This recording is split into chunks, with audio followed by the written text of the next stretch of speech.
Welcome back for the Comic Bento review session for the March box. The March box was Powerless.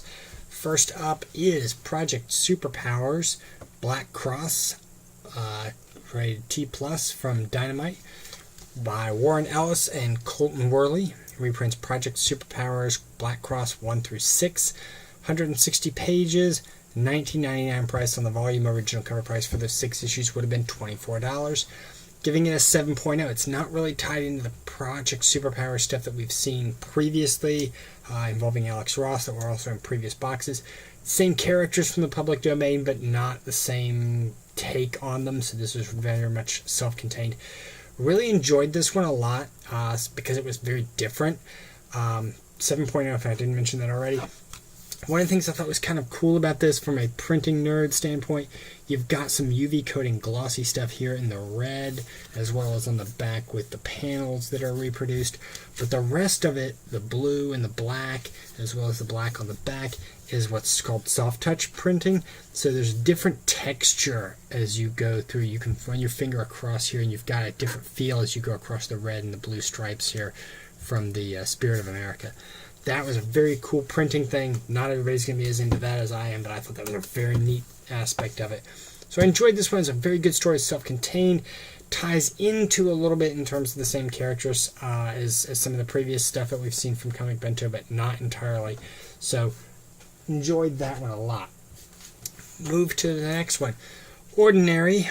It's Mature Readers from Titan by Rob Williams and Disraeli. Reprints Ordinary 1 through 3, which was in itself a reprint of issues from Judge Dredd magazine 340 through 345. 112 pages, $14.99 on the volume. Original cover price for the Ordinary 1 through 3 reprints was $12. I'm going to leave out what the pounds were for the Judge Dredd magazine. It's a lot harder, especially if you consider that it's only portions of those that would have actually been this original stuff. 8.0 on this for the review. I really enjoyed it. It was very quirky. The art was very basic, but it was very straightforward.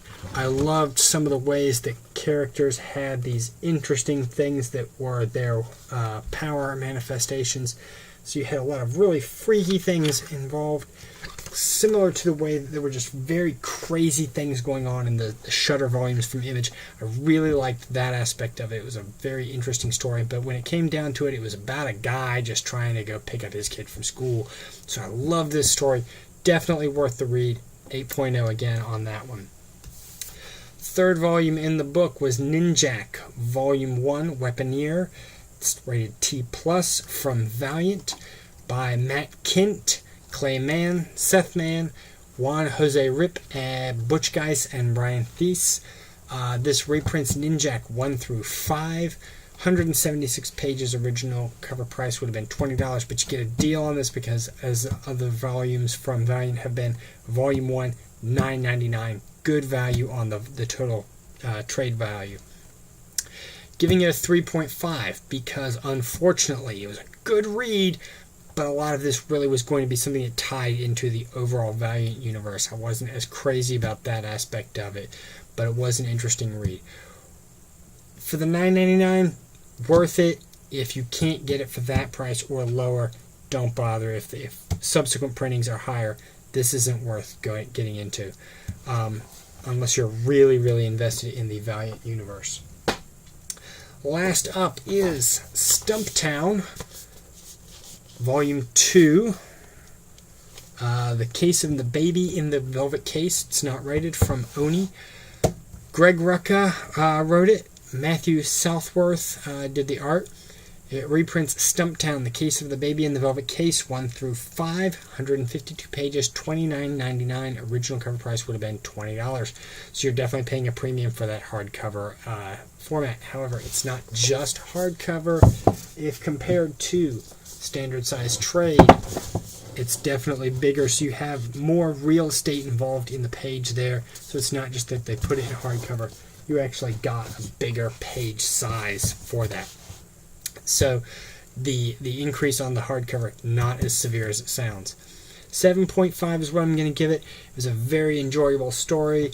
I don't think you needed to see or read or anything to do with Volume 1. It was a completely different case from the previous volume. I also, having read a lot of Greg Rucka's stuff, have read the Fistful of Rain novel that he did. Characters from Fistful of Rain appear in here, so that does tie into the same universe. I enjoyed that aspect of it, so full disclosure, because I had that aspect, I actually think I liked it a little bit more, whereas some of the other things that I've said, well, ties in too much with something that I'm not familiar with, I pull it down. So I'm going to give it that kind of little bit of an oomph on that one, because I did enjoy that aspect that tied into something that I was familiar with. So that is it for the Powerless box. Total box value on this was $75. Again, very close to what last month's was. Not the highest I've seen, not the lowest I've seen, but definitely worth the read. Overall, 2 of them I'm thinking I'm going to keep. 2 I'm going to either get rid of immediately or weigh and see how I feel at the end of the year. So that's where we are for the March box, Powerless, and I'll be doing the April review very shortly.